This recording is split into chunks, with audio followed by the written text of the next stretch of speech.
Hello everyone, आज मैं फिर से आपके लिए लेकर आ गई हूँ जनरल साइंस की क्लासेस। कुछ ऐसी क्लासेस जिससे आपको कुछ बहुत अच्छा सीखने को मिलेगा और हम यूपीएससी के लिए धीरे धीरे उस अप्रोच के हिसाब से पढ़ेंगे जिस अप्रोच से पेपर क्लियर किया जा सकता है। मैं आपको आज हमारी तीसरी क्लास है। मैं आपको अपनी पिछली 2 क्लासेस से ही बताती आ रही हूँ कि हम बेसिक्स पे ज्यादा ध्यान देंगे और आपको एनसीईआरटी पढ़नी ही पड़ेगी ताकि आपका बेसिक इंप्रूव हो, और बेसिक इंप्रूव होगा तो आपकी लॉजिकल रीजनिंग पावर ज्यादा अच्छी होगी, ताकि जब आप क्वेश्चंस पढ़ेंगे, क्वेश्चंस देखेंगे साइंस एंड टेक के, जो यूपीएससी क्वेश्चंस देता है प्रीलिम्स में, जिस तरीके से मोल्ड करके वो क्वेश्चन देता है, तोड़ मड़ोड़ के वो जो क्वेश्चन देता है, वो क्वेश्चन हम किस तरीके से सॉल्व कर पाएंगे, तभी सॉल्व कर पाएंगे जब हमारा बेसिक जो होगा वो स्ट्रांग होगा।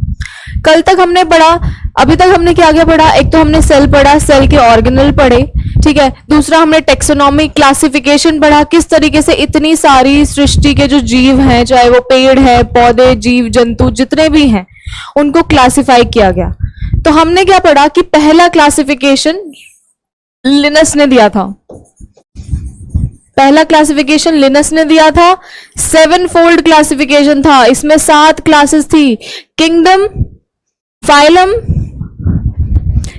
Phylum, class, order, family, genus, species, ठीक है। 8 किंगडम क्लासिफिकेशन, सॉरी माफ कीजिएगा, 8 क्लासिफिकेशन, 8 फोल्ड क्लासिफिकेशन दिया था। अब हम दूसरा देखेंगे कि 5 किंगडम क्लासिफिकेशन किसने दिया था। 5 किंगडम क्लासिफिकेशन दिया था आर.एच. विट्टेकर ने, ठीक है, 1969 में इन्होंने 5 किंगडम क्लासिफिकेशन दिया। ये किंगडम जो है डिफाइन हुए थे इनकी तरफ से। इन्होंने ये किंगडम डिफाइन किए थे कैसे? 5 तरीके से। पहला मोनेरा, आपको याद करने पड़ेंगे, आपको थोड़ा सा ध्यान देना पड़ेगा इन टर्म्स के ऊपर। हमने मे बी जो साइंस बैकग्राउंड से नहीं है उनको याद ना हो, उन्होंने पहली बार सुने हो, बट एटलीस्ट एक रीडिंग तो दीजिए ताकि आपको थोड़ा थोड़ा ना टर्म्स समझ में आए कि आपने ये कहीं पढ़ा है। तो एटलीस्ट ये तो ना हो कि बिल्कुल ही नहीं पढ़ा है, बिल्कुल ही नहीं आता उस क्वेश्चन के बारे में कुछ भी, ठीक है। तो पहला क्लासिफिकेशन मोनेरा, दूसरा प्रोटिस्टा, तीसरा फंजाई, फंजाई के बारे में तो सबने ही पढ़ा होगा, चौथा प्लांटे, 5वां एनिमेलिया, ठीक है।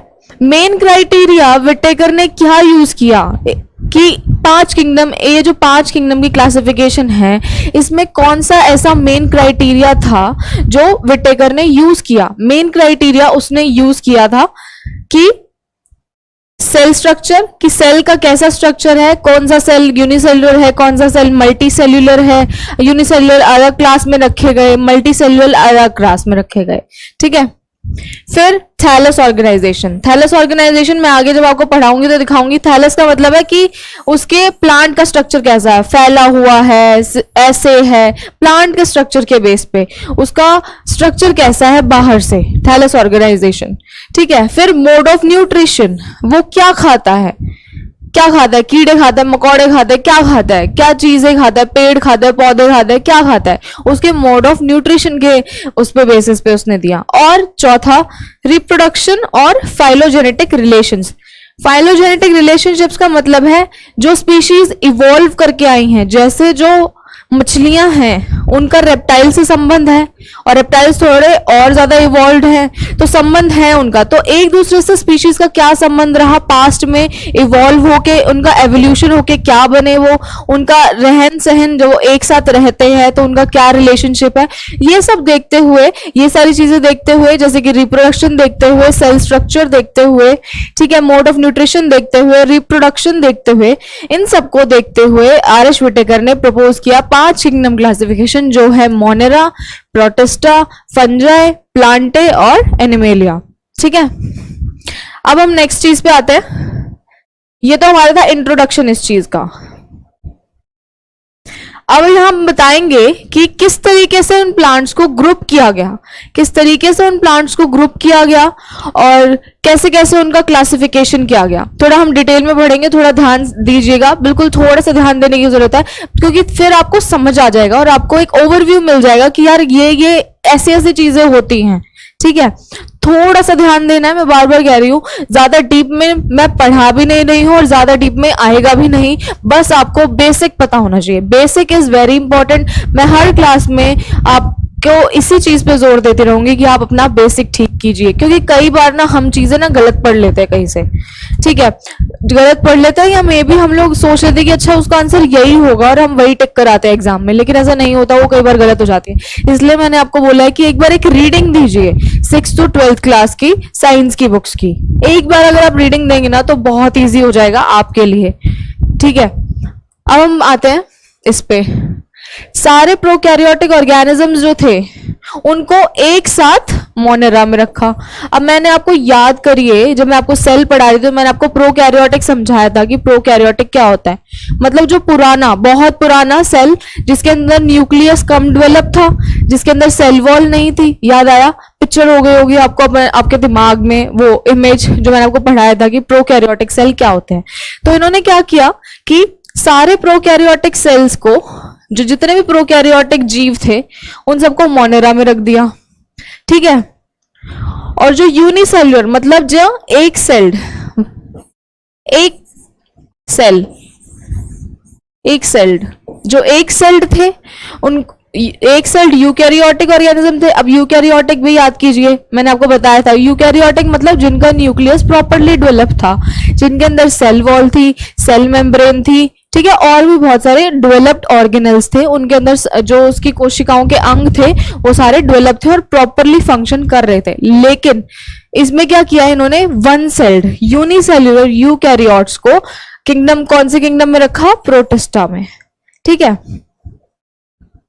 अब क्या हुआ कि किंगडम प्रोटिस्टा ने एक साथ लाया क्लेमाइडोमोनास, क्लोरेला। क्लोरेला को पहले एल्गे में रखा गया था, plants were both having cell walls with paramecium amoeba. अब इन्होंने ना इसमें क्या बताया हुआ है कि पहले ना बहुत सारे ना कंफ्यूजन थी कि किस चीज को किस में रखा जाए, किस चीज को किस में रखा जाए, तो उन्होंने ना पहले गलत गलत रख दिया। पहले उन्होंने एल्गी को किसी दूसरी चीज में रख दिया, ठीक है, एल्गी को प्रोटिस्टा में रख दिया, लेकिन फिर बाद में पाया गया कि एल्गी तो और इवॉल्व्ड ऑर्गेनिज्म है, तो एल्गी को फिर प्लांट किंगडम में भी रखा गया।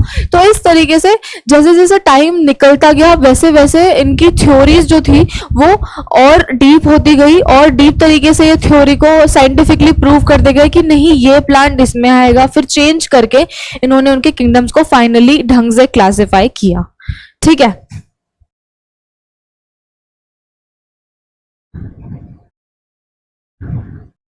ये देखिए, ये हैं हमारे मेन जो है हमें पढ़ने हैं, मोनेरा, प्रोटिस्टा, फंजाई, फंगस तो आपको पता ही होगा, प्लांटे, एनिमेलिया। ये मेन 5 किंगडम है, बहुत इंपॉर्टेंट है, क्वेश्चंस भी आते हैं, ठीक है। इनमें इसमें सारे प्रोकैरियोट्स थे मोनेरा में, ठीक है। इसमें सारे यूनिसेल्युलर वन सेल्ड, सारे यूनिसेल्युलर यूकैरियोट्स थे।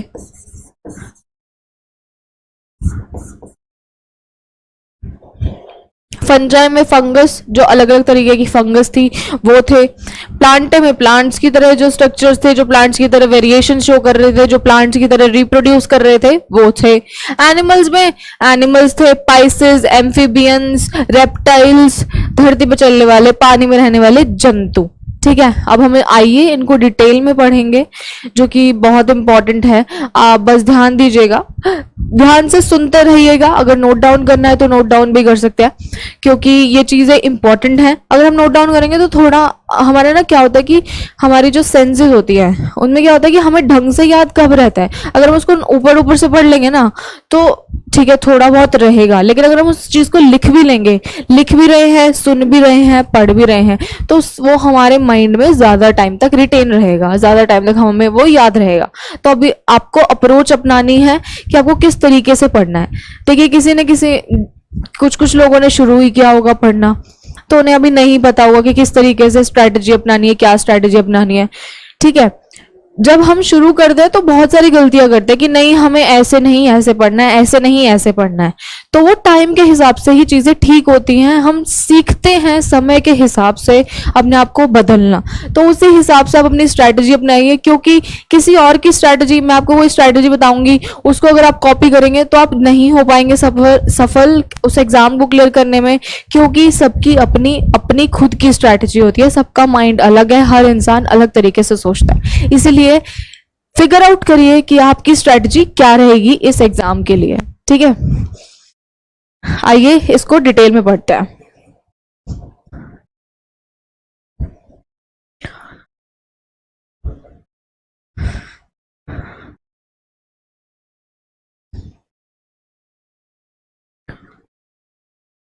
किंगडम मोनेरा, बैक्टीरिया, मैंने आपको बताया था कि प्रोकैरियोट्स में बैक्टीरिया आता है। बैक्टीरियल सेल जो है वो एक प्रोकैरियोट्स है, और सारे प्रोकैरियोट्स मोनेरा में इंक्लूडेड है, तो बैक्टीरिया भी किस में हुआ? मोनेरा में ही हुआ।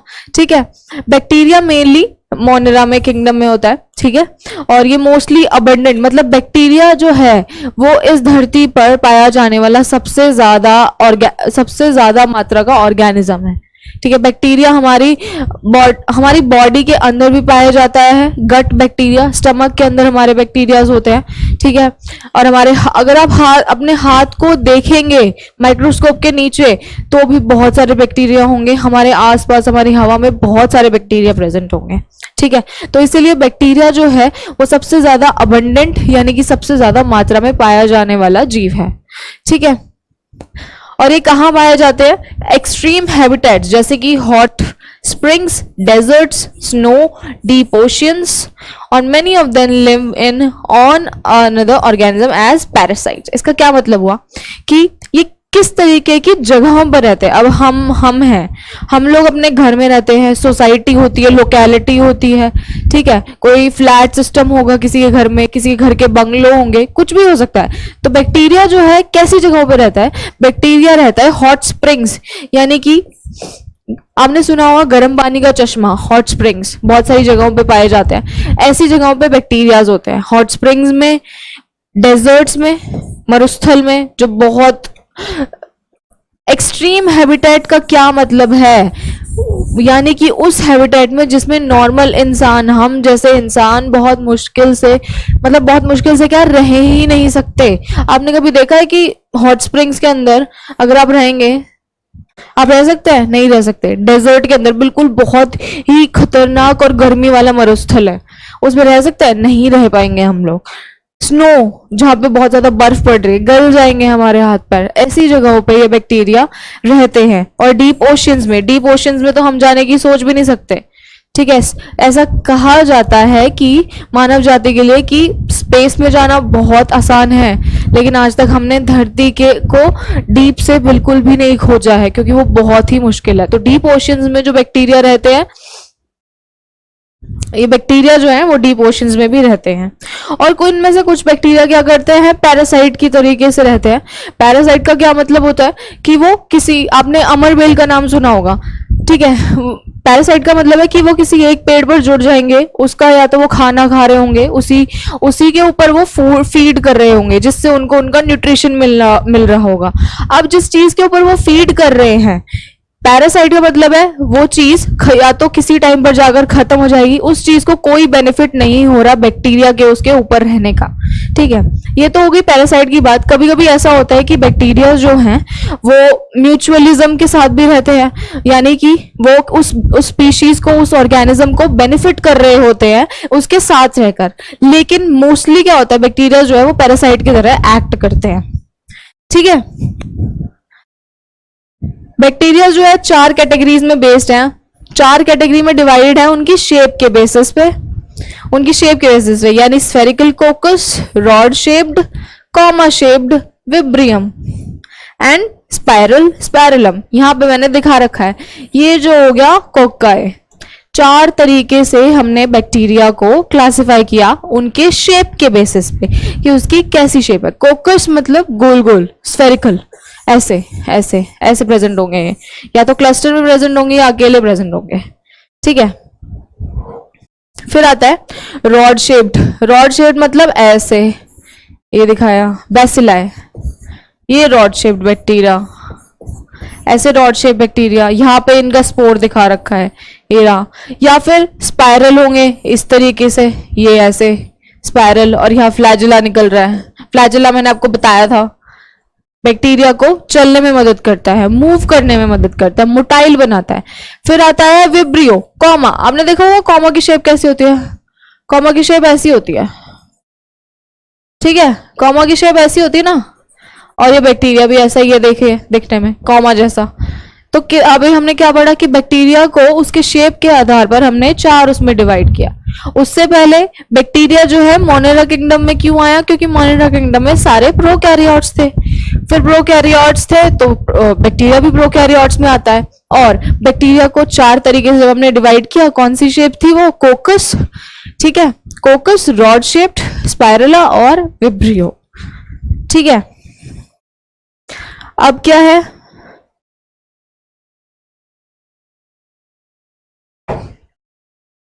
कि कुछ बैक्टीरिया जो है, अब इस भी तरीके से हमने डिवाइड किया कि कुछ बैक्टीरिया अपना खाना खुद बनाते हैं, यानी कि ऑटोट्रॉफिक, जो खाना खुद बनाए। जैसे प्लांट्स जो होते हैं वो मेनली ऑटोट्रॉफिक होते हैं, तो वो अपना खाना खुद बनाते हैं। तो कुछ बैक्टीरिया जो है वो अपना खाना खुद बनाते हैं, तो उनका नाम लिया ऑटोट्रॉफिक।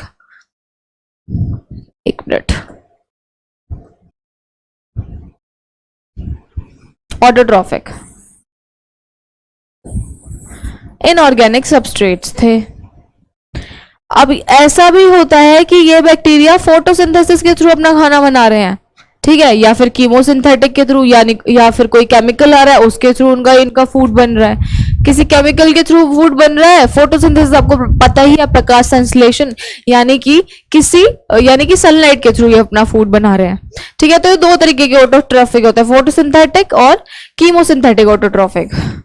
बहुत सारी मेजॉरिटी ऑफ बैक्टीरिया जो होते हैं ना वो हेटेरोट्रॉफ्स होते हैं, यानी कि बहुत कम जो होता है वो ऑटोट्रॉफ्स होते हैं, और बहुत अबंडेंट में जो बैक्टीरिया होते हैं वो हेटेरोट्रॉफ होते हैं, यानी वो अपना खाना खुद नहीं बनाते, वो या तो कहीं से फीड करते हैं या किसी भी पैरासाइट की तरह एक्ट करते हैं, बट वो अपना खाना नहीं बनाते, ठीक है, और दूसरे ऑर्गेनिज्म पे डिपेंड होते हैं अपने खाने के लिए, और डेड ऑर्गेनिक मैटर या फिर फूड पे ये लोग फीड करते हैं। हमने देखा होगा कि जो डेड ऑर्गेनिक मैटर है, यानी कि फल सब्जियों को अगर हम ऐसे ही रख दे तो वो सड़ जाती हैं, तो वो सड़ती क्यों है, फिर वो एक टाइम पे अगर उन्हें दबा दिया जाए मिट्टी में तो वो डिग्रेड भी हो जाएंगी। वो किस वजह से डिग्रेड होती है, वो बैक्टीरिया के एक्शन की वजह से ही डिग्रेड होती है। बैक्टीरिया को उसका खाना मिल जाता है और वो बायोडिग्रेडेबल हो जाती हैं, डिग्रेड हो जाती हैं सॉइल में जाके। वो फल और सब्जियां, फल ले लो, सब्जियां ले लो, फ्लैश ले लो, मांस, वो भी डिग्रेड हो जाता है जाके, हमारी बॉडी भी तो जल जाती है। वैसे तो हम कुछ लोगों में जलाते हैं, लेकिन जहां बॉडी को दफनाते हैं उनके बाद क्या होता है कि वो बॉडी डिग्रेड हो जाती है। किस वजह से डिग्रेड होती है वो बॉडी बैक्टीरिया के एक्शन की वजह से डिग्रेड होती है, ठीक है। अब हम आते हैं अपने नेक्स्ट स्लाइड पे, मोनेरा। मोनेरा अभी तक हमने पढ़ा कि प्रोकैरियोट्स का था। प्रोकैरियोट्स जो है मोनेरा में आते हैं, सारे प्रोकैरियोट्स। और मोनेरा के भी 2 टाइप्स हैं, ठीक है। एक है आर्कीबैक्टीरिया, एक है यू बैक्टीरिया। अब हम आगे डिटेल में पढ़ेंगे कि आर्कीबैक्टीरिया ना बहुत ही हार्श हैबिटेट में रहते हैं। आर्कीबैक्टीरिया जो होते हैं, क्या होते हैं आर्कीबैक्टीरिया जो होते हैं बहुत हार्श हैबिटेट में रहते हैं। मैंने आपको बताया था बैक्टीरिया जो हैं एक्सट्रीम कंडीशंस में तो रहते ही रहते हैं जो नॉर्मल बैक्टीरिया होते हैं, लेकिन जो आर्कीबैक्टीरिया होते हैं, जिसमें मोनेरा 2 चीज में क्लासिफाइड है, आर्कीबैक्टीरिया और यू बैक्टीरिया। तो जो आर्कीबैक्टीरिया होता है वो और ज्यादा एक्सट्रीम कंडीशंस में रहते हैं, जैसे नॉर्मल बैक्टीरिया से भी ज्यादा एक्सट्रीम कंडीशन में, ठीक है। जैसे कि हार्श हैबिटेट, हार्श मतलब बहुत ही शुष्क जगहों पे, जैसे कि एक्सट्रीम सॉलिडिटी एरियाज, नमक वाली जगहों पे, एक्सट्रीम नमक वाली जगहों पे, हेलोफाइल्स, हॉट स्प्रिंग्स तो अब मैंने आपको बताया ही था, thermo acid files, and marshy areas मतलब दलदली जमीन में, जहां पे अगर आप जाएंगे ना तो आप भी उस दलदली जमीन में धंसते चले जाएंगे। वहां पे वो बैक्टीरिया प्रेजेंट होते हैं जहां पे मानव जीवन का कोई कल्पना भी नहीं कर सकता, वहां वहां ये बैक्टीरिया जो है वो प्रेजेंट होते हैं। ठीक है, आर्की बैक्टीरिया अब कैसे डिफरेंट होते हैं, कैसे अलग होते हैं बाकी बैक्टीरिया से? क्योंकि इनका जो होता है सेल वॉल का स्ट्रक्चर वो अलग होता है, वो डिफरेंट होता है। वो डिफरेंट क्यों होता है? अगर सेल वॉल का स्ट्रक्चर इनका बाकी बैक्टीरिया की तरह सेम होगा तो ये इतनी ज्यादा हार्श कंडीशंस में नहीं रह पाएंगे ना। इनका सेल वॉल का स्ट्रक्चर बहुत ही टफ होना चाहिए, बहुत ही रिजिड होना चाहिए, ताकि वो सेल वॉल टूट ना पाए और बैक्टीरिया मर ना पाए उन हार्श कंडीशंस की वजह से। इसीलिए ये दूसरे बैक्टीरिया से डिफर करते हैं उसके सेल वॉल के स्ट्रक्चर के थ्रू, क्योंकि सेल वॉल जो है इन्हें उस हार्श कंडीशन में रहना सिखाती है, बाहर की कंडीशन से बचाती है ताकि वो मर ना जाए और अपने मेटाबॉलिक प्रोसेसेस जो है, जो भी उनकी ग्रोथ है, जो रिप्रोडक्शन है, जो भी चीजें हो रही है इनकी उन हार्श कंडीशंस में, वो सारी ये चीज करते हैं जो भी नॉर्मल एक ऑर्गेनिज्म अपने जिंदा जीने के लिए करता है। तो वो किस वजह से कर पाता है? क्योंकि उसकी सेल वॉल जो है वो बहुत ही ज्यादा टफ होती है। ठीक है, अब मिथेनोजेंस भी होते हैं कुछ तरीके के बैक्टीरिया जो गट में प्रेजेंट होते हैं। मैंने आपको बताया था gut of several ruminant animals, जैसे कि काउ और बफेलो के गट के अंदर मिथेनोजेंस प्रेजेंट होते हैं, और यही मिथेनोजेंस जो है मीथेन को प्रोड्यूस करते हैं from the Dang of these animals. Methanogens कहाँ प्रेजेंट होते हैं? काउ, बफेलो, इन सब एनिमल्स के गट में प्रेजेंट होते हैं। गट मतलब स्टमक में आप मान लीजिएगा, ठीक है, स्टमक में प्रेजेंट होते हैं, और यही जो है मीथेन गैस प्रोड्यूस कराते हैं। किसके थ्रू? काउ डंग के थ्रू, गोबर के थ्रू। गोबर के थ्रू, या गोबर गैस प्लांट आपने सुना होगा ना, गोबर गैस प्लांट बनाते हैं, उसमें काउ डंग डालते हैं, गोबर डालते हैं, और तभी जाके मीथेन गैस निकलती है। तो किसकी वजह से निकलती है? वो मिथेनोजेंस की वजह से निकलती है। मिथेनोजेन बैक्टीरिया की वजह से वो गैस जो है वो प्रोड्यूस होती है।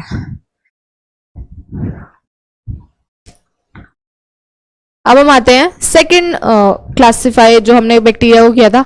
एक तो हमारा बैक्टीरिया था आर्की बैक्टीरिया, दूसरा हमारा बैक्टीरिया है यू बैक्टीरिया।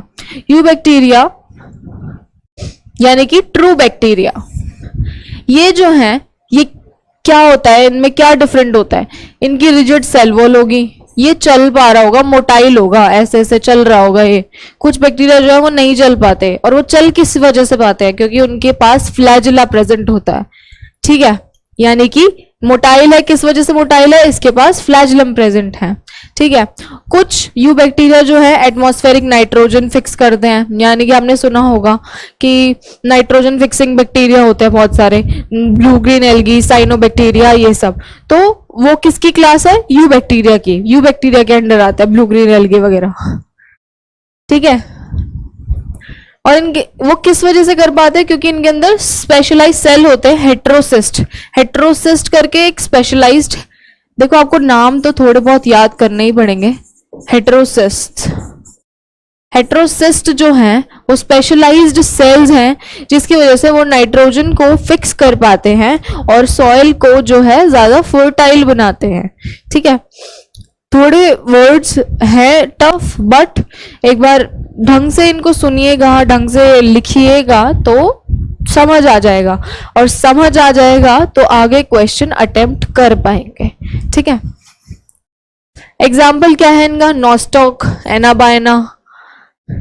ये क्या करते हैं? रिसाइकिल करते हैं न्यूट्रिएंट्स को, जैसे कि नाइट्रोजन, फास्फोरस, आयरन और सल्फर। ये मेनली ना सॉइल में प्रेजेंट होते हैं, मिट्टी में पाए जाते हैं। मिट्टी की फर्टिलिटी को बढ़ाने के लिए नाइट्रोजन फिक्सिंग बैक्टीरिया रिसाइकिल करते हैं न्यूट्रिएंट्स को, जैसे कि नाइट्रोजन है और फास्फोरस है, आयरन है, सल्फर है। ठीक है, फिर हेट्रोट्रॉफिक बैक्टीरिया। मैंने आपको बताया था कि जो बैक्टीरिया अपना खाना खुद नहीं बनाते वो हेट्रोट्रॉफिक बैक्टीरिया होता है। ठीक है, हेट्रोट्रॉफिक बैक्टीरिया सबसे ज्यादा अबंडेंट होता है नेचर में। मेजॉरिटी जो है वो डीकम्पोजर्स की है, यानी कि हेट्रोट्रॉफिक बैक्टीरिया में से भी कौन से ज्यादा प्रेजेंट होते हैं? डीकम्पोजर, जो डेड मैटर को जो डेड मैटर है, जो खराब है चीजें, उसको डीकम्पोज करने के काम आते हैं, उसको खत्म करने के काम आते हैं। ठीक है, अब कुछ कुछ जो है नाइट्रोजन फिक्स करते हैं, कुछ डिकम्पोजर्स होते हैं, कुछ हमारे लिए भी काम आते हैं, जैसे curd from milk. Curd from milk, दूध से दही कैसे बनती है? आपने तो दूध में थोड़ी सी दही मिला के छोड़ दिया, तो उस थोड़ी सी दही की वजह से थोड़ी बन रही है दूध से दही। लैक्टोबैसिलस,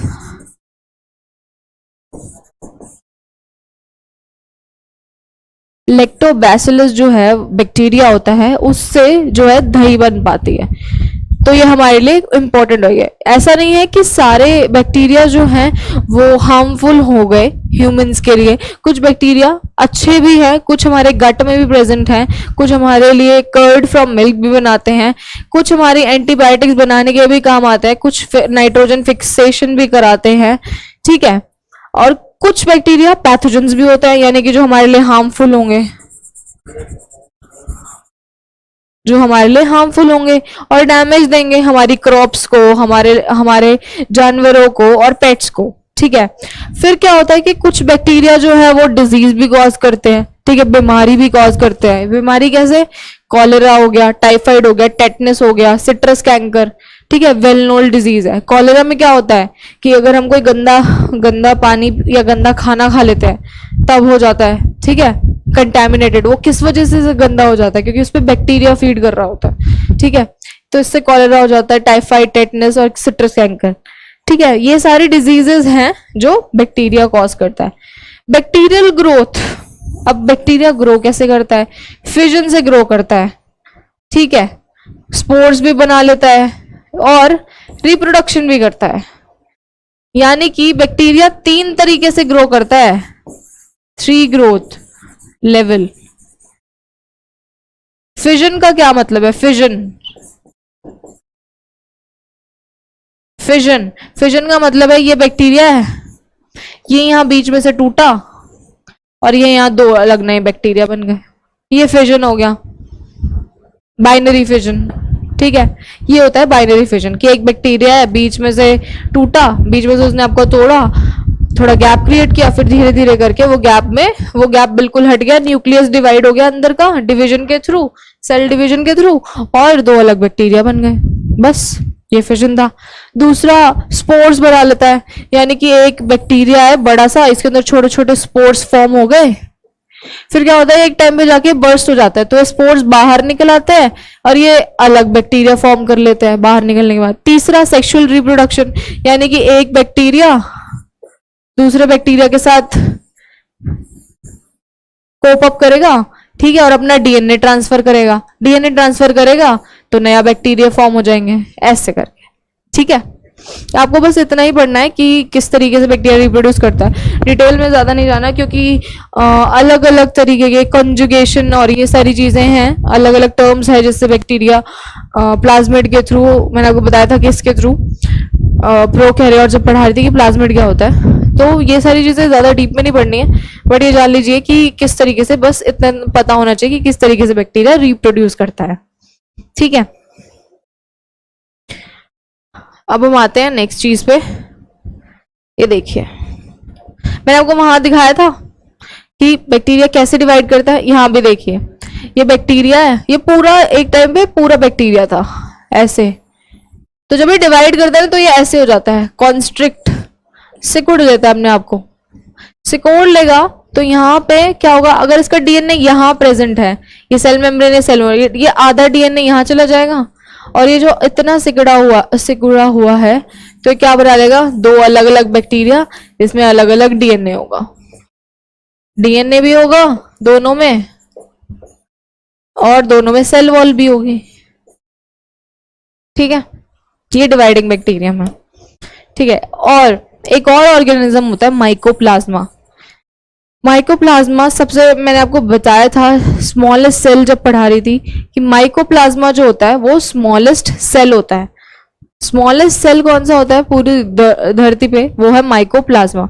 माइकोप्लाज्मा जो है वो स्मॉलेस्ट सेल होता है। तो माइकोप्लाज्मा के अंदर क्या होता है कि उसके अंदर ना सेल वॉल नहीं होती, और ये स्मॉलेस्ट लिविंग सेल होता है और ये सर्वाइव कर सकता है, और ये जो है ना ऑक्सीजन के बिना भी सर्वाइव कर सकता है। और मेनली माइकोप्लाज्मा जो है वो पैथोजेनिक होता है, यानी कि वो डिजीज, वो हमारे लिए बीमारियां ही पैदा करते हैं, और कोई हमारा हमें लाभ तो मतलब मोस्टली ऐसा होता है कि हमें लाभ तो बहुत कम पहुंचाएंगे, बट हमारे लिए बीमारियां कोई नई बीमारियां ही पैदा करते हैं, जैसे कि टीबी।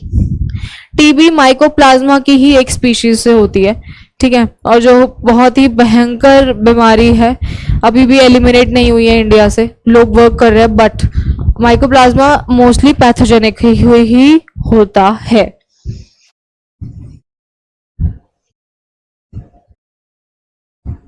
अब हमने पहला किंगडम पढ़ा था मोनेरा, मोनेरा में सारे प्रोकैरियोट्स थे। अब हम पढ़ेंगे, एक सेकेंड,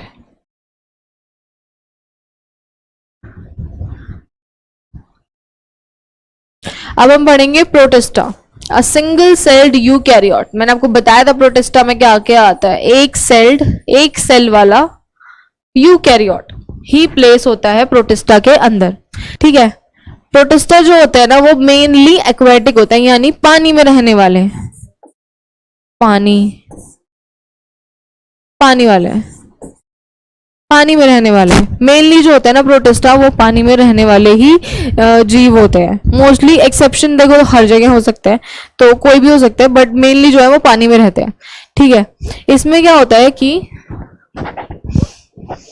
प्रोटिस्टन सेल बॉडी में डिफाइंड न्यूक्लियस होता है, क्योंकि वो यूकैरियोट है, और यूकैरियोट के अंदर डिफाइंड सेल न्यूक्लियस होता है, ठीक है।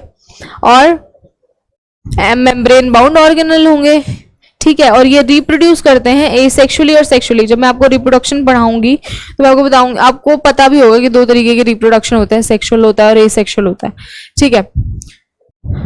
और सेल फ्यूजन और जाइगोट फॉर्मेशन होता है सेक्सुअल रिप्रोडक्शन में, तो मैं आपको ये सब पढ़ाऊंगी। तो अभी के लिए जान लीजिएगा कि प्रोटिस्टा बेशक सिंगल सेल है, लेकिन वो यूकैरियोट है, इस वजह से उसका न्यूक्लियस जो है वो पूरी तरीके से डेवलप होगा, और दूसरी चीज उसके सारे जो ऑर्गेनल्स हैं, सारे जो सेल के कोशिका के अंदर के अंग हैं, वो सारे मेम्ब्रेन से बाउंड होंगे, मेम्ब्रेन से घिरे हुए होंगे, ठीक है। लेकिन प्रोकैरियोट में ऐसा नहीं है, ये बेसिक डिफरेंस है एक यूकैरियोट और प्रोकैरियोट्स में, ठीक है। ये देखिए अब प्रोटिस्टा, अब देखिए आप जैसे जैसे आगे पढ़ते जाएंगे ना, आप जैसे जैसे आगे पढ़ते जाएंगे वैसे वैसे आप देखते जाएंगे कि मोनेरा का के दो पार्ट थे, फिर प्रोटिस्टा के और दो पार्ट आ गए, फिर आप आगे बढ़ेंगे फंजाई के भी और पार्ट है। तो आपको ना सिर्फ इन पे ध्यान देना है, इनके नेम्स पे ध्यान देना है कि कैसे कैसे मैंने कहाँ पढ़े हैं। अगर आप टेरिडोफाइट्स पढ़ते हैं तो टेरिडोफाइट्स आप एल्गी में नहीं लगा के आएंगे, टेरिडोफाइट्स प्लांट का पार्ट है, ठीक है, प्लांटे का पार्ट है, प्लांटे किंगडम का पार्ट, ठीक है। तो बस आपको इतना ही ध्यान रखना है। वो कैसे आएगा, जब आप इस पे ध्यान देके आप इसको ध्यान से पढ़ेंगे, रिवाइज करेंगे, ठीक है। प्रोटिस्टा के कितने पार्ट्स हैं? प्रोटिस्टा के 1 2 3 4 5 5 पार्ट्स में डिवाइडेड है प्रोटिस्टा। मैंने ज्यादा डिटेल में नहीं लिया है, मैंने सब नाम लिए हैं प्रोटिस्टा के। Chrysophytes, dinoflagellate, protozoans, slime moulds, euglenoids. Euglena आपने सबने सुना होगा, जूते की शेप का होता है वो ऑर्गेनिज्म, ठीक है। पैथोजन ही होता है मोस्टली।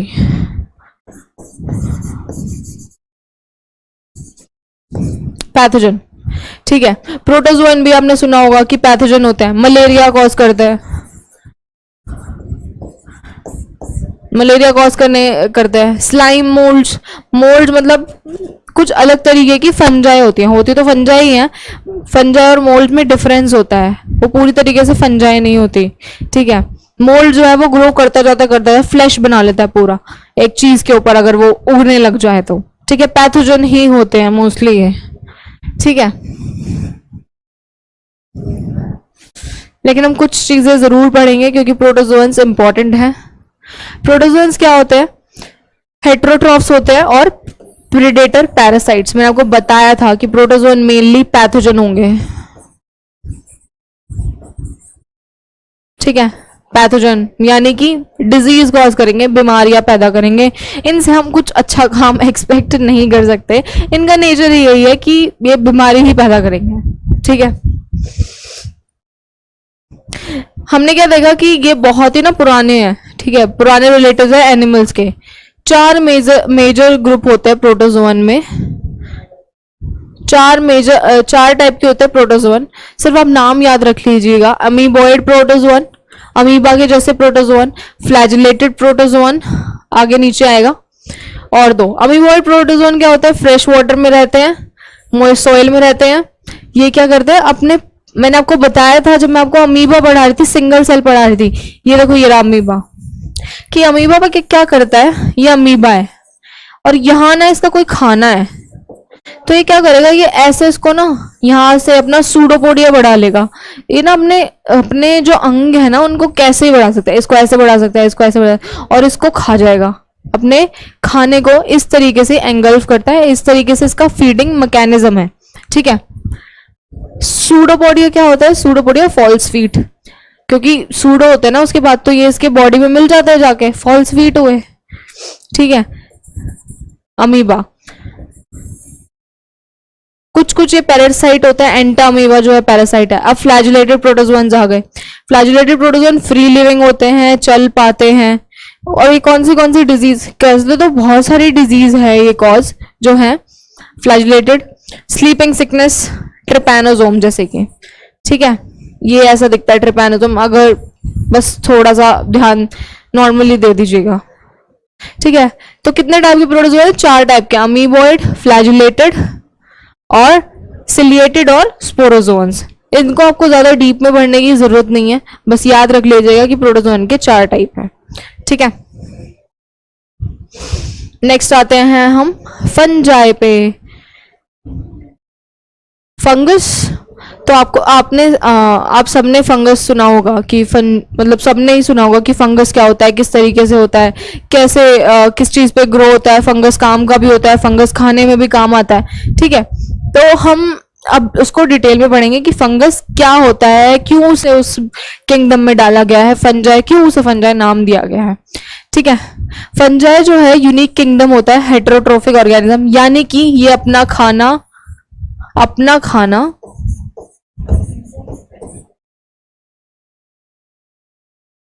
खुद नहीं बनाते हैं,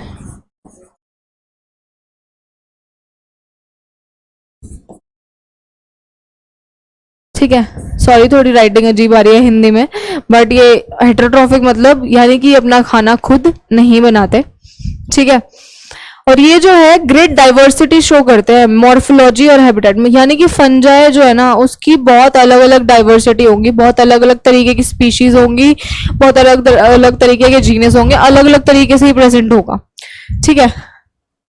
मोस्ट फंजाई हेटेरोट्रोफिक होती है और ये ऑर्गेनिक मैटर पे फीड करती है, डेड सबस्ट्रेट पे, यानी कि जो मरी हुई चीजें हैं, कोई मरा हुआ जानवर है, ठीक है, और फूल पत्ते पेड़ों से गिरे हुए फूल पत्ते टहनियां, वो सब उन सब चीजों पे फीड करती है, ठीक है।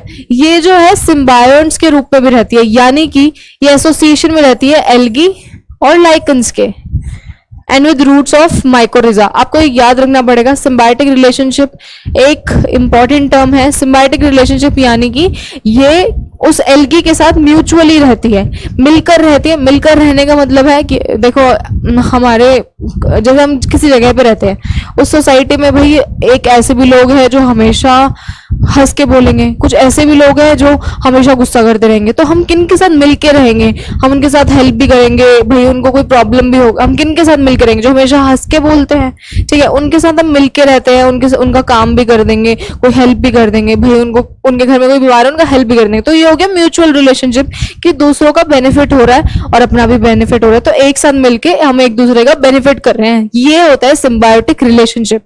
फंजाई जो होता है एल्गी के साथ सिम्बायोटिक रिलेशनशिप में होता है, जैसे कि लाइकन आपने सुना होगा। लाइकन जो होता है ये पॉल्यूशन के इंडिकेटर होते हैं, आपने 8th या 9th क्लास में सुना होगा। लाइकन्स जो होते हैं पॉल्यूशन के इंडिकेटर होते हैं। कैसे इंडिकेट करते हैं, ये उस जगह पे उगेंगे ही नहीं जिस जगह पे पॉल्यूशन है, ठीक है। आपने कभी सिटीज में देखा नहीं होगा इनको उगते हुए, इसलिए तो हमारी जो जनरेशन है वो बहुत कम देखती है लाइकन्स को। ये मेनली गांव जहाँ पे बिल्कुल भी पोल्यूशन नहीं है, कुछ भी नहीं है, कैसी भी चीजें नहीं है, वहां पे प्रेजेंट होता है, ठीक है। और इनका रिप्रोडक्शन कैसे होता है? वेजिटेटिव फ्रेगमेंटेशन, फ्रेगमेंटेशन मतलब ये इतना लंबा होगा ऐसे, यहाँ से कट जाएगा, ये अलग हो गया पार्ट, ये नया फंजाई बना लेगा, ये दूसरा भी नया फंजाई बना लेगा, इस तरीके से। ठीक है, फिजन मैंने आपको बताया ही था, ये फंजाई है, ये यहाँ पे अपने बीच में वो बनाएगा, यहाँ से कट गया, यहाँ पे दो अलग नए बना लिए।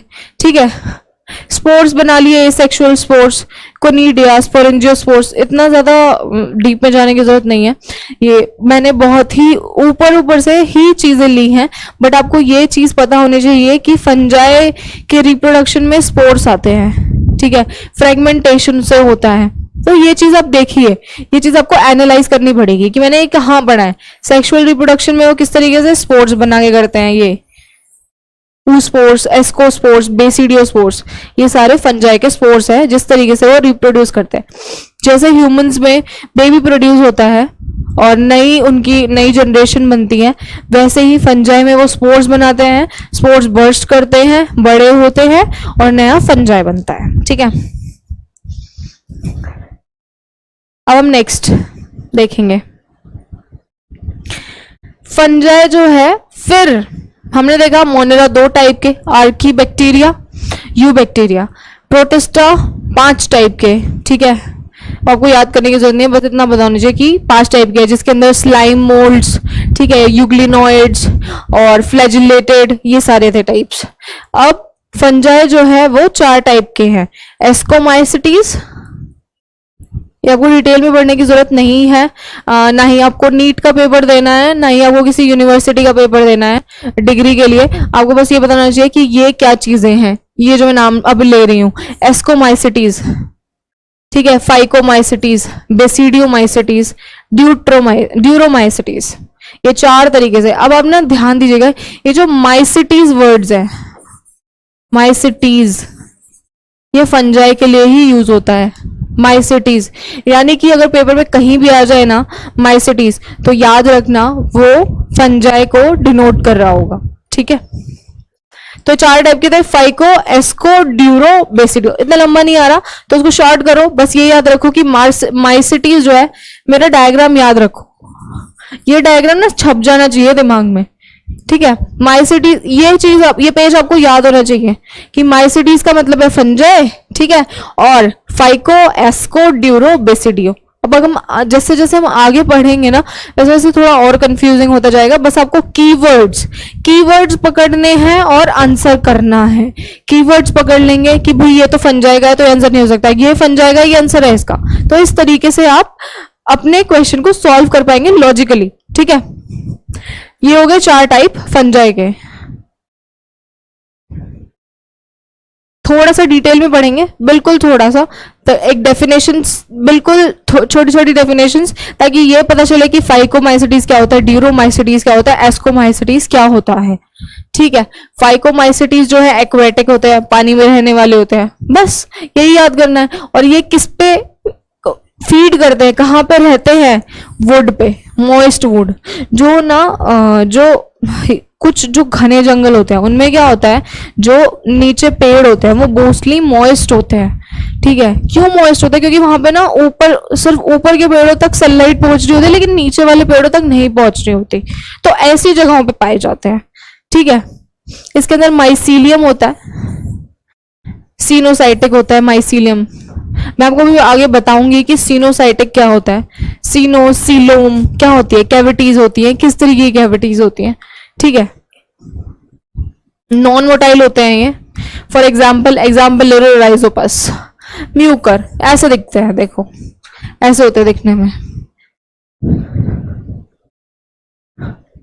एस्कोमाइसिटीज ऐसे ही है, एस्कोमाइसिटीज। अब पेनिसिलिन के बारे में तो सबने सुना होगा, कॉमनली नोन है सैक फंजाई। सैक फंजाई क्यों बोलते हैं? देखो इसका स्ट्रक्चर देखो, ये रहा, यहाँ पे सैक है, यहाँ पे स्टोर हो रखा होगा, यहाँ पे फूड स्टोर करते हैं इन सैक में, इसलिए इनको बोलते हैं सैक फंजाई। ठीक है, ये मोस्टली मल्टी सेल्युलर होते हैं। ठीक है, पेनिसिलिन जो है वो यूनिसेल्युलर है, पर मोस्टली ये मल्टी सेल्युलर होते हैं, लेकिन एक्सेप्शन याद रखिएगा, पेनिसिलिन जो है वो यूनिसेल्युलर फंजाई है। ठीक है, यीस्ट जो है, यीस्ट तो आपने सबने सुना होगा, चीज जिससे बनता है, सैक्रोमाइसिस सर्विसिए, चीज जिससे बनता है, ईस्ट भी फंजाई में ही आता है। कौन सी फंजाई में आता है? एस्को में, ठीक है। ये डीकम्पोज करते हैं, ठीक है। ये पैरासिटिक होते हैं, यानी कि पैरासाइट की तरह एक्ट करते हैं दूसरे प्लांट बॉडी पे या एनिमल बॉडी पे, जो भी इनका जिसके साथ भी रिलेशनशिप रहेगा। बाकी आपको ज्यादा पढ़ने की जरूरत नहीं। फिर हमने देखा कि थर्ड क्या था? बेसिडियोमाइसिटीज। बेसिडियोमाइसिटीज जो होते हैं मशरूम, मशरूम हम खाते भी हैं, मशरूम। लेकिन बेसिडियोमाइसिटीज में दो चीजें हो सकती है, दो क्लासेस हो सकती हैं। एक तो चीजें जो हम खा पाएंगे, एडिबल होंगी, लेकिन कुछ ना सारी मशरूम खाने की नहीं होती, टॉक्सिक भी होती हैं, इंसान को मार भी सकते हैं, ठीक है। Mushroom, bracket fungi, puff balls, ये सॉइल, ये ग्रो कहाँ करती है? सॉइल में, वुड के ऊपर। यहाँ पे कोई भी, ये कोई ऐसे वुड का कटा हुआ ये पड़ा है हिस्सा, पेड़ का कटा हुआ तना पड़ा है, और यहाँ पे इसने ग्रो कर लिया, ऐसे ऐसे ग्रो करती है ये, ठीक है। जैसे कि रस्ट, स्मट, ठीक है। खाने की भी होती हैं, टॉक्सिक भी होती हैं, बहुत अलग तरीके की होती है। एग्जाम्पल एगैरिकस, याद रखना, एगैरिकस एक तरीके की फंजाई है, बस इतना ही याद रखना है कि एक तरीके की फंजाई है।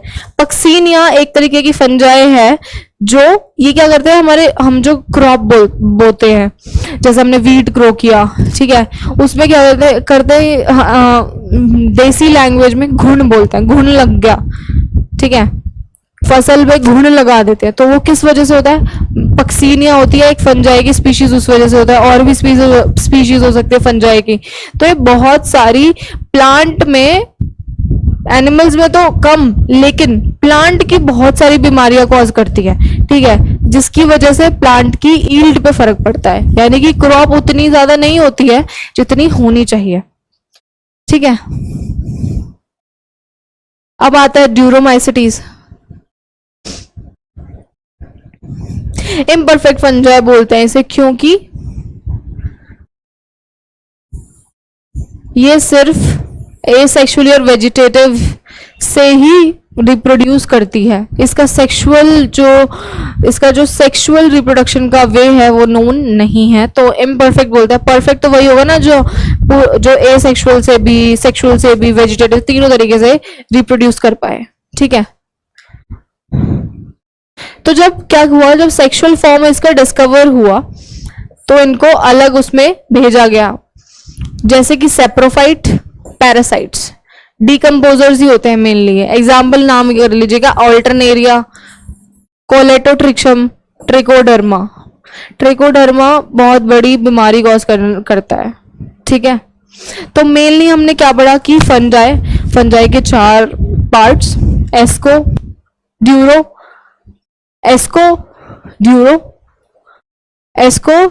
बेसिडियो और फाइको, 4 पार्ट्स पढ़े।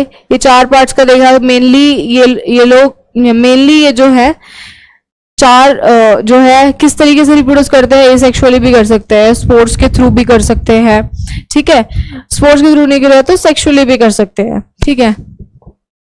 फिर हमने देखा कि ये जो है मोस्टली डिजीज कॉजिंग होता है, लेकिन कुछ बेनिफिट वाले भी होते हैं। जैसे मशरूम को हम सब्जी में बनाते हैं, मशरूम की, तो मशरूम उसमें काम आ गया, लेकिन सारी मशरूम भी एडिबल नहीं होती, टॉक्सिक भी होती हैं।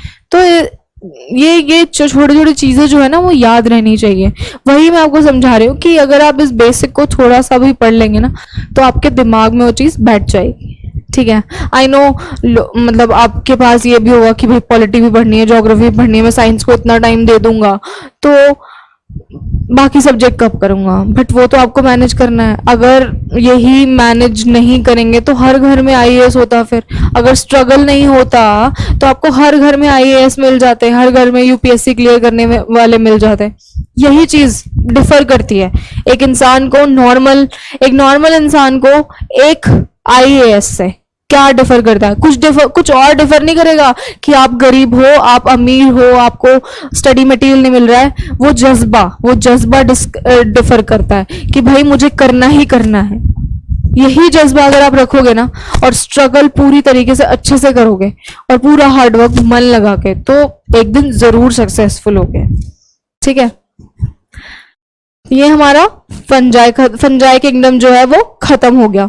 ठीक है, अब आता है लाइकन्स। लाइकन मैंने आपको बताया था ये सिम्बायोटिक एसोसिएशन में है, म्यूचुअली यूजफुल एल्गी और फंजाई के बीच में। ठीक है, इनके अंदर फाइकोबायोन प्रेजेंट होता है, माइकोबायोन प्रेजेंट होता है। ठीक है, ये जो है अपना खाना खुद भी बना सकती हैं या फिर दूसरे पे भी डिपेंड हो सकती हैं। ठीक है, इसमें क्या होता है कि ये एल्गी के साथ, एल्गी प्लस फंजाई,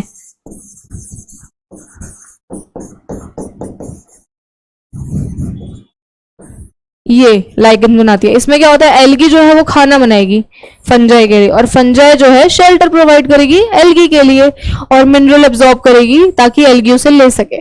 ठीक है, तो ये एक दूसरे के क्लोज एसोसिएशन में होते हैं, जैसे पक्के दोस्त हो गए, जुड़वा भाई बहन हो गए, ऐसे रहते हैं एक साथ। वो उसकी हेल्प खाना बनाने में कर रहा है, वो उसकी हेल्प शेल्टर देने में कर रहा है, इस तरीके से एक दूसरे की हेल्प करते हैं। ठीक है, और मैंने आपको बताया था कि ये बहुत ही ज्यादा गुड पोल्यूशन इंडिकेटर होते हैं। ये पॉल्यूटेड एरिया में ग्रो ही नहीं करते, हमने नॉर्मली देखे ही नहीं होंगे, कुछ ऐसा दिखता है, नॉर्मली हमने देखे ही नहीं होंगे। ठीक है, अब आ गया किंगडम प्लांटे। ठीक है, किंगडम प्लांटे में क्या होता है, सारे यूकैरियोटिक क्लोरोफिल कंटेनिंग ऑर्गेनिजम्स होते हैं जिन्हें हम प्लांट्स बोलते हैं। थोड़ा हैवी हो गया, थोड़ा हैवी सा वर्ड हो गया, मैं समझ गई, बहुत बड़ा सा एकदम से मैं बोल गई। यूकैरियोटिक मतलब जिनका न्यूक्लियस, मैं बार बार लिखूंगी एक एक चीज ताकि आपको ना बार बार ना वो याद होती रहे। न्यूक्लियस फुली डेवलप्ड, ठीक है, न्यूक्लियस फुली डेवलप्ड। ठीक है, क्लोरोफिल कंटेनिंग, मैंने आपको बताया था क्लोरोफिल किसके अंदर प्रेजेंट होता है, क्लोरोप्लास्ट के अंदर प्रेजेंट होता है। क्लोरोफिल जो है ग्रीन कलर प्रोवाइड करता है, खाना बनाने में हेल्प करता है प्लांट को। तो प्लांट में क्या कौन से वाले आए, वो यूकैरियोटिक जिनके अंदर क्लोरोफिल होता है, वो ऑर्गेनिजम्स। ठीक है, अगर क्लोरोफिल नहीं होगा तो सनलाइट से अपना खाना कैसे बनाएंगे। ठीक है, तो क्लोरोफिल वर्ड जरूरी है। अब आप ये ध्यान रखिएगा, ये क्वेश्चन आया भी हुआ था कि किंगडम प्लांटे की पूरी एक डेफिनेशन थी, उन्होंने क्लोरोफिल नहीं दिया। ठीक है, और बाकी पूरी डेफिनेशन रख दी। तो अगर क्लोरोफिल ही नहीं दिया तो प्लांट में क्यों आएंगे, प्लांट ही बनाते हैं ना खुद से अपना खाना, हमारे अंदर थोड़ी होगा क्लोरोफिल। हम कि भाई सनलाइट आ रही है तो हम अपना खाना खुद बना रहे हैं क्लोरोफिल की हेल्प से, सिर्फ प्लांट में होता है। तो ये चीज ध्यान रखिएगा। ठीक है, इसमें क्या होता है, कुछ प्लांट्स जो होते हैं वो ऐसे भी होते हैं जो हेटेरोट्रॉफिक होते हैं, मतलब अपना खाना नहीं बनाते, जैसे कि इंसेक्टिवोरस प्लांट, पैरासाइट। ठीक है, प्लांट सेल का जो यूकैरियोटिक स्ट्रक्चर होता है उसके अंदर क्लोरोप्लास्ट होते हैं, मैंने आपको बताया था। सेल वॉल होते हैं। सेल वॉल किसकी बनी होती है, प्लांट की, सेल्यूलोज की। मैं आपको जब सेल वॉल पढ़ा रही थी तो आपको ये बताया था कि सेल वॉल किस किस चीजों की बनी होती है। सेल वॉल बनी होती है सेल्यूलोज की, पेक्टिन की, इन सारी चीजों की। ठीक है, प्लांट जो होता है इंक्लूड करता है एल्गी, ब्रायोफाइट, टेरिडोफाइट, जिम्नोस्पर्म, यानी कि 1 2 3 4 5 प्लांट किंगडम जो है 5 पार्ट्स में डिवाइडेड है। पहला है एल्गी, दूसरा है ब्रायोफाइट, तीसरा है टेरिडोफाइट, चौथा है जिम्नोस्पर्म, पांचवा है एंजियोस्पर्म। और हम ये बहुत डिटेल में पढ़ेंगे। प्लांट किंगडम एक अलग टॉपिक है और बहुत ही इंपॉर्टेंट टॉपिक है। ठीक है, तो ये हम बहुत ज्यादा डिटेल में पढ़ेंगे। ठीक है, अब ऐसे ही एनिमल किंगडम, ये पांचवा लास्ट किंगडम, पहला मोनेरा, फिर प्रोटिस्टा, तीसरा फंजाई, चौथा प्लांट, पांचवा एनिमल। ठीक है, ये किंगडम जो है हेटेरोट्रॉफिक, हेटेरोट्रॉफिक मतलब जो अपना खाना खुद नहीं बनाते, दूसरों पे डिपेंड होते हैं। वैसे तो हम अपना खाना खुद बनाते हैं, लेकिन उस खाने को बनाने के लिए भी तो हम कहीं से चीजें लाते हैं ना, सब्जियां भी तो लाई जाती है ना कहीं से। ऐसा तो है नहीं सब्जियां हम खुद प्रोड्यूस करते हैं, नहीं। खाना हम बेशक अपना खुद प्रिपेयर करते हो, लेकिन वो खाना आता कहाँ से है। ठीक है, खाना आता है प्लांट से, अलग अलग एनिमल से, ऐसे। तो हम अपना एनिमल में वो होते हैं जो अपना खाना खुद नहीं बनाते, यूकैरियोटिक। मल्टी सेलुलर होंगे मेनली, इनके अंदर सेल वॉल नहीं होती, जैसे कि मैंने आपको एनिमल सेल में दिखाया था कि एनिमल सेल में सेल वॉल नहीं होती। ठीक है, ये डायरेक्टली या फिर इनडायरेक्टली डिपेंड होते हैं प्लांट्स में। हम प्लांट पे डिपेंड है। हम चावल खाते हैं, कहाँ से आता है, प्लांट से आता है। गेहूं का आटा खाते हैं तो वो कहाँ से आता है, रोटी खाते हैं, कहाँ से आता है, गेहूं, प्लांट से आता है। सब्जियां, फल सब प्लांट से आते हैं, तो हम इन पे डिपेंडेंट हैं, ठीक है। और जो एनिमल किंगडम के हैं, ये अपना फूड डाइजेस्ट करते हैं, हमारे अंदर इंटरनल कैविटी होती है, हम रिजर्व भी कर सकते हैं ग्लाइकोजन और फैट के फॉर्म में। हाँ, सबको पता होगा कि फैट जो है बॉडी में जाके वो एक्यूमुलेट हो जाता है, फैट बॉडी में जाके जमा हो जाता है। तो ये सिर्फ heterotrophic eukaryote multi cellular organism में ही होता है। हम एक सेल के नहीं बने हैं, अमीबा की तरह, बैक्टीरिया की तरह एक सेल नहीं है। हमारी एक उंगली में भी एक सेल नहीं होगा, हमारी एक उंगली में भी एक से ज्यादा सेल होंगे, ठीक है, ठीक है। और मोस्ट ऑफ द एनिमेलिया वो जो है वो चल पाते हैं, लोकोमोशन का मतलब क्या होता है कि वो इधर से उधर ट्रेवल कर पाते हैं, यहां से वहां जाना, यहां से वहां जाना, ठीक है। तो ये तो हो गया आपका एनिमल किंगडम। अब इनको डिटेल में पढ़ने की बारी है, प्लांट किंगडम और एनिमल किंगडम, जो कि बहुत ही इंपॉर्टेंट टॉपिक है, ठीक है। सबसे इंपॉर्टेंट चीज वही है, इनको हम डिटेल में पढ़ेंगे। उससे पहले कुछ चीजें जो हैं, कुछ एक्सेप्शन चीजें, वायरस, आप सबको पता होगा कोरोना वायरस के बारे में, ठीक है। कोरोना वायरस क्या है, कैसे है, किस तरीके से क्या हुआ, तो क्या था, वायरस था। एक्सेप्शनल चीजें हैं, क्योंकि वायरस को ऐसा बोला जाता है, वायरस जो है वो बॉर्डर लाइन पे है, ना तो लिविंग है, ना तो जीवित है, ना ही मृत है, ना ही नॉन लिविंग है। लेकिन जब वायरस किसी लिविंग के कांटेक्ट में आ जाता है तो वो अपना काम शुरू कर देता है। लेकिन अगर वो किसी जीव के कांटेक्ट में नहीं आएगा तो वो ऐसे ही पड़ा रहेगा, उसका कोई मतलब नहीं है। जैसे यहाँ पे, जैसे ये मार्कर है, इसको अगर मैं नीचे छोड़ दूं, ठीक है, अगर इस मार्कर को मैं नीचे छोड़ दूं तो ये ऐसे ही पड़ा रहेगा, कुछ काम नहीं करेगा, ठीक है। तो इसी तरीके से वायरस भी होता है, ओके। वायरस, विटेकर ने क्या किया, मेंशन नहीं किया कुछ इन ऑर्गेनिज्म का, वायरस और विरोइड्स का। क्यों नहीं किया, क्योंकि उसे समझ ही नहीं आया कि वायरस और विरोइड्स कैसे होते हैं, उसे समझ ही नहीं आया कि उनको मैं क्लासिफाई किस तरीके से करूं, लिविंग में करूं, नॉन लिविंग में करूं, प्लांट में करूं कि एनिमल में करूं, किस में करूं, क्योंकि इनकी जो क्वालिटीज थी वो बिल्कुल ही डिफरेंट थी, डिफर कर रही थी इनकी क्वालिटीज, ठीक है। वायरसेस जो होते हैं नॉन सेलुलर ऑर्गेनिजम्स होते हैं, इनके अंदर क्रिस्टलाइन स्ट्रक्चर होता है आउटसाइड द लिविंग सेल, ठीक है। जब ये एक सेल को इन्फेक्ट कर देते हैं, ये वायरस जो है एक यहाँ पे सेल है उसे इन्फेक्ट कर दिया, ठीक है, तो ये टेक ओवर कर देते हैं होस्ट सेल को और आखिर में होस्ट को मार देते हैं। जैसे कि बहुत ही लेटेस्ट टॉपिक है कोरोना वायरस। जब कोरोना वायरस हमें जब तक इन्फेक्ट नहीं करता तो हमें कोई हानि नहीं है, लेकिन जिस टाइम उसने हमें इन्फेक्ट कर दिया उस टाइम ही डेथ है या फिर हमारी कंडीशन बहुत ज्यादा सीवियर हो जाती है, ठीक है। नेम वायरस का मतलब क्या होता है, वेनम, क्योंकि ये मोस्टली पॉइजनस होते हैं। किसने दिया था, इवानोव्स्की ने वायरस का नाम दिया था। वायरस के अंदर जेनेटिक मटेरियल भी होता है जो कि आरएनए भी हो सकता है और डीएनए भी हो सकता है। और ध्यान रखिएगा किसी भी वायरस में ऐसा नहीं होगा कि दोनों आरएनए और डीएनए दोनों हो, नहीं, या तो सिर्फ आरएनए होगा या फिर डीएनए होगा, ठीक है। वायरस जो होता है न्यूक्लियोप्रोटीन होता है और इसका जेनेटिक मटेरियल इन्फेक्शियस होता है। इन्फेक्शियस कैसे होता है, इस जेनेटिक मटेरियल, ये जब जेनेटिक मटेरियल हमें इन्फेक्ट करता है उसी वजह से ही तो हमारे अंदर इन्फेक्शन फैलता है, ठीक है। तो इसका मेन जो चीज है वो है genetic material, that is infectious. कैसी कैसी डिजीज कॉज करता है, mumps, small pox, herpes, influenza, AIDS, ठीक है। प्लांट्स में कौन सी करते हैं, mosaic, rolling of leaves, stunted growth and the biggest corona virus, ये सबसे बड़ा है, ठीक है। तो विटेकर को इसीलिए समझ में नहीं आया क्योंकि इसके अंदर सेल वॉल भी थी और इसके अंदर डीएनए भी था, लेकिन अगर इसे ऐसे ही छोड़ दें तो ये कुछ काम नहीं कर रहा था, और अगर लिविंग सेल के उसमें आ गया तो भाई ये इतना जबरदस्त इन्फेक्शन कॉज कर रहा था, तो उसे समझ नहीं आया। तो जैसे जैसे आगे थ्योरी बढ़ती गई वैसे वैसे फिर उन्होंने बॉर्डर लाइन पे रखा वायरस को, लिविंग और नॉन लिविंग की, ठीक है। तो ये पढ़ना इंपॉर्टेंट था। इन्फेक्शियस डिजीजेस को पढ़ना इंपॉर्टेंट है। आगे मैं आपको जब डिजीज वाला, बीमारी वाला चैप्टर पढ़ाऊंगी तब मैं आपको बताऊंगी किस किस तरीके की वायरस और किस किस तरीके से वो करते हैं, डिजीज कॉज करते हैं। अभी के लिए बस इतना ही। आज हमने 5 किंगडम क्लासिफिकेशन पढ़ी, कल हमने वो लिनस वाली क्लासिफिकेशन पढ़ी थी, 7 क्लासिफिकेशंस, 8 क्लासिफिकेशन सिस्टम जिसमें जीनस, फाइलम, स्पीशीज ये सब थे। आज हमने मोनेरा, प्रोटिस्टा, फंजाई, एनिमल और प्लांट ही पढ़ा, ठीक है। अब नेक्स्ट में प्लांट किंगडम और एनिमल किंगडम को डिटेल में पढ़ेंगे, ठीक है। आज के लिए बस इतना ही। थैंक यू एंड हंसते रहिए, मुस्कुराते रहिए।